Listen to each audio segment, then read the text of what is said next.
வணக்கம் நண்பர்களே. இன்றைக்கான அர்ஜுன் சாமந்தி சீரியல் பற்றி தான் இன்றைக்கி நம்ம பார்க்க போகிறோம். ரொம்பவே விறுவிறுப்பாக இந்த கதை போயிட்டுருக்கு. ராணியோட நெக்லஸ் பார்த்திங்கன்னா நம்ம சாமந்தி கிட்ட இருக்கிறது.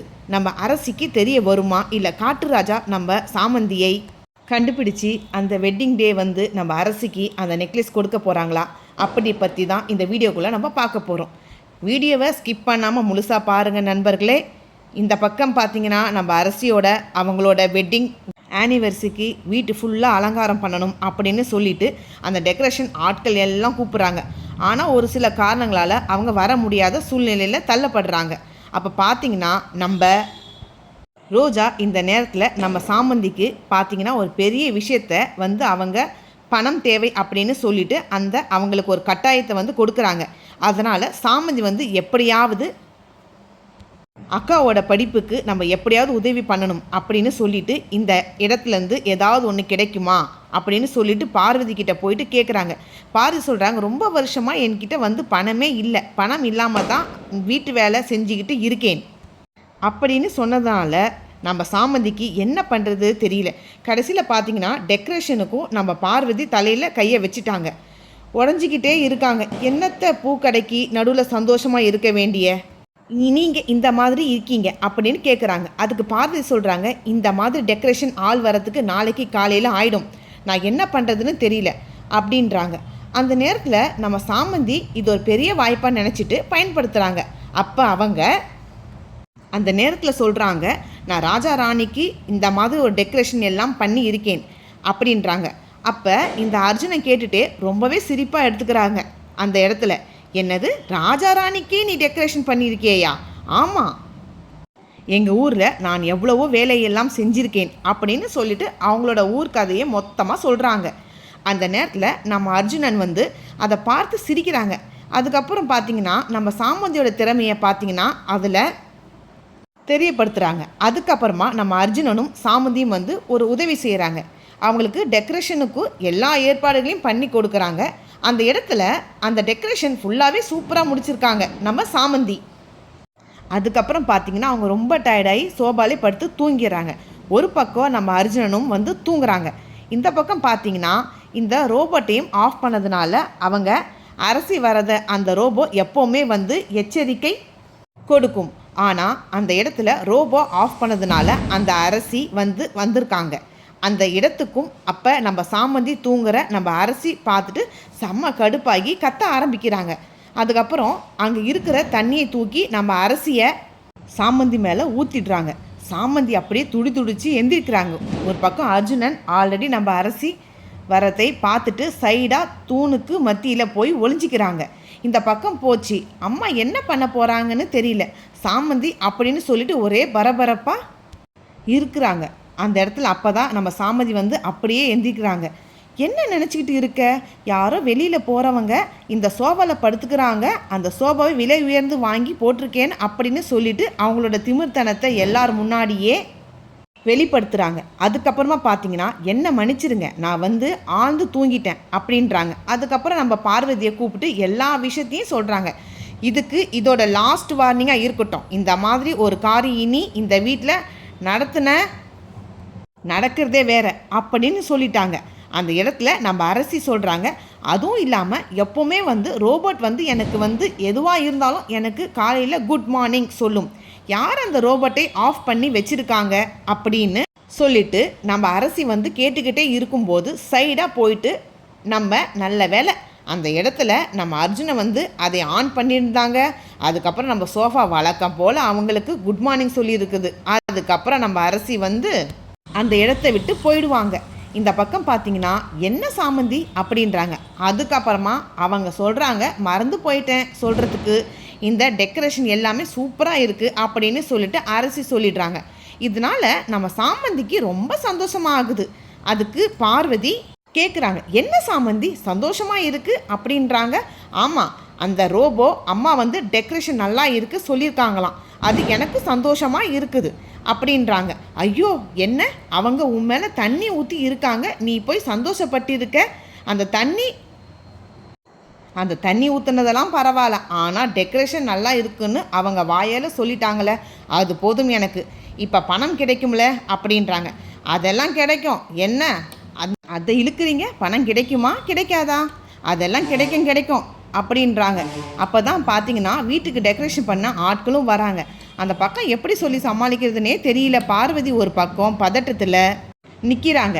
அப்போ அந்த டெக்கரேஷன் ஆளுங்க கிட்ட வந்து சைகை மூலமாக நம்ம பார்வதி சொல்கிறாங்க, அந்த இடத்துல பார்த்தீங்கன்னா நம்ம டெக்கரேஷன் ஆள்கிட்ட சொல்கிறாங்க, நல்ல வேலை டெக்கரேஷன் கரெக்ட் டைம் முடிச்சிட்டிங்க, அப்படி இல்லைன்னா நடக்கிறதே வேறு. இதுக்கப்புறம் உங்களுக்கு ஆர்டர் நான் கொடுத்துருக்கவே மாட்டேன். உடனே அவங்களுக்கு ஒன்றுமே புரியல. அதுக்கப்புறம் அரசி வந்து என்ன சொல்கிறாங்க, அவங்களுக்கு தேவையான பணத்தை கொடுத்துரு அப்படின்னு சொல்லிட்டு பார்வதி கிட்ட சொல்லிட்டு போயிடுறாங்க. என்னம்மா இங்கே நடக்குது அப்படின்னு சொல்கிறாங்க. அந்த டெக்கரேஷன் ஆளுங்க கேட்குறாங்க, உங்களோட டெக்கரேஷனை நல்லபடியாக அந்த வீட்டில் இருக்கிற வேலைக்கார பொண்ணு நல்லபடியாக செஞ்சு முடிச்சிட்டாங்க அப்படின்றாங்க. அதுக்கப்புறம் டெக்கரேஷன் ஆளை பார்த்தவங்க எப்படி இருக்குது என்னோட டெக்கரேஷன் அப்படின்னு சொல்லிட்டு நம்ம சாமந்தி அவங்க கிட்ட போய் கேட்குறாங்க. அம்மா, நான் இந்த மாதிரி ஒரு டெக்கரேஷனை எங்கேயுமே பார்த்தது இல்லைம்மா, நீ சூப்பராக பண்ணியிருக்க அப்படின்னு சொல்லிட்டு நம்ம சாமந்தி பாராட்டு மலையில் பொழியிறாங்க. அதெல்லாம் போதும் எனக்கான பணத்தை கொடுங்க அப்படின்றாங்க. அப்போ தான் நம்ம பார்வதி அவங்கக்கிட்ட ஒரு 50,000 ரூபாவை கொடுக்குறாங்க. அதை 50,000த்தையே நீயே வச்சுக்குமான்னு சொல்லிட்டு கொடுக்க, உடனே பார்வதி சொல்கிறாங்க, எனக்கு அவ்வளோலாம் பணம் தேவையில்லை, என்னோட தேவைக்கான பணம் மட்டும் எனக்கு கிடைச்சா போதும்னு சொல்கிறாங்க. ரொம்பவே பெருந்தன்மையாக அவங்களோட 25,000த்தை எடுத்துக்கிட்டு அப்படியே மீதியான பணத்தை அங்கே கொடுக்குறாங்க. அப்பா, எனக்கு அக்காக்கான பணம் எனக்கு கிடைச்சிருச்சு அப்படின்னு சொல்லிட்டு ரொம்பவே சந்தோஷத்தில் இருக்காங்க. அப்புறம் ஒரே ஒரு விஷயம், ஒன்று எனக்கு செய்கிறீங்களா அப்படின்னு சொல்லிட்டு அந்த 1000 ரூபாவையும் வாங்கிக்கிறாங்க.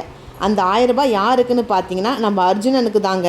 அந்த அர்ஜுனன் அந்த பணத்தை கொடுக்கணும்னு சொல்லிட்டு அந்த 1000 ரூபாய் நான் தான் சொல்கிறேன்ல, இந்த மொத்த பணத்தையும் நீயே வச்சுக்கிட்டு, இல்லை என்னோட பணத்தை, என்னோட தேவைக்கான பணம் மட்டும் எனக்கு போதும், வேறு பணம் எனக்கு எதுவுமே வேணாம் சொல்லிட்டு ரொம்பவே பெருந்தன்மையாக அந்த இடத்துல நடந்துக்கிறாங்க. அதுக்கப்புறமா அந்த 1000 ரூபாவை தூக்கிட்டு போயிட்டு அர்ஜுனன்கிட்ட கொடுக்குறாங்க. அர்ஜுனனுக்கு சந்தோஷம் தாங்க முடியல. ஏதோ நான் சாமந்தி கையால் ஏதோ ஒரு விஷயத்தை வாங்கின மாதிரி எனக்கு அவ்வளோ சந்தோஷமாக இருக்குது அப்படின்னு சொல்லிட்டே சாமந்தியை வர்ணிச்சுக்கிட்டே ஒரு பக்கம் இருந்தாலும், இந்த பக்கம் சாமந்தி பணம் கொடுத்த உடனே நம்ம அர்ஜுனனுக்கு ரொம்ப சந்தோஷமாக இருக்குது. என்ன டிரைவர் தம்பி, நான் உனக்கு 1000 ரூபாய் கொடுத்து சந்தோஷம் தானே அப்படின்றாங்க. ஆஹா, சந்தோஷம்தான், எனக்கு ரொம்ப சந்தோஷமாக இருக்குது அப்படின்னு நம்ம சாமந்தி கொடுத்துட்டு போயிடுறாங்க. அந்த பக்கம் அர்ஜுனன் வந்து அவங்கள ரொம்பவே சந்தோஷத்தை வெளிப்படுத்துகிறாங்க. டான்ஸ் எல்லாம் ஆடிக்கிட்டே இருக்காங்க பாருங்கள். ஒரு பக்கமாக பார்த்தீங்கன்னா நம்ம அரசி காட்டுராஜா கிட்ட ஃபோனில் பேசிக்கிட்டே இருக்காங்க. எனக்கு எப்படியாவது அந்த ராணியோட நெக்லஸ் வந்தே ஆகணும். காட்டுராஜா, நீ என்ன பண்ணுவியோ ஏது பண்ணுவியோ எனக்கு தெரியாது, அந்த வேலைக்காரியை தேடி அந்த நெக்லஸ் அவகிட்ட இருந்து வாங்கி ஆகணும் அப்படின்றாங்க. அப்போ தான் காட்டுராஜா நம்ம அரசிக்கிட்ட பேசிக்கிட்டே இருக்கும்போது இந்த பக்கம் வந்த நம்ம சாமந்தி ராணியோட நகையை எடுத்து பார்த்துக்கிட்டே இருக்காங்க. அதை பார்த்தீங்கன்னா அவங்க அம்மா நம்ம சாமந்தி அவங்க வந்து ஒரு வாக்குவாதத்தில் ஈடுபடுறதுனால அந்த நெக்லஸ் வந்து கை தவறி ஒரு மரத்து மேலே விழுந்துருது. அப்போ ராணி சொல்லுவாங்க, அந்த நெக்லஸ் கொடுக்கும்போது இந்த நெக்லஸ் நீ யார் கையில் இருக்கோ அந்த இடத்துல ஒலி உண்டாகும் அப்படின்னு சொல்கிறாங்களா. அதை கேட்டுட்டு நம்ம சாமந்திக்கு ரொம்ப சந்தோஷமாக இருக்குது. அதுக்கப்புறம் அவங்க கிட்ட அதை ஒப்படைச்சிடுறாங்க. அப்போ சாமந்தி சொல்கிறாங்க, அம்மா, இதை எப்படியாவது ராணியோட பொண்ணுக்கிட்ட இதை ஒப்படைச்சே ஆகணுமான்னு சொல்கிறாங்க. நீங்கள் இப்படி பண்ணீங்க அப்படின்னு அவங்க 2 பேருமே பதட்டமாக இருக்காங்க. அப்போ அரசி பேசிக்கிட்டே இருக்கும்போது அந்த ஒலி உண்டாகுது. அதை பார்த்துட்டு நம்ம அரசியும் வராங்க. ஏதோ ஒரு ஒலி வருதே அப்படின்றாங்க.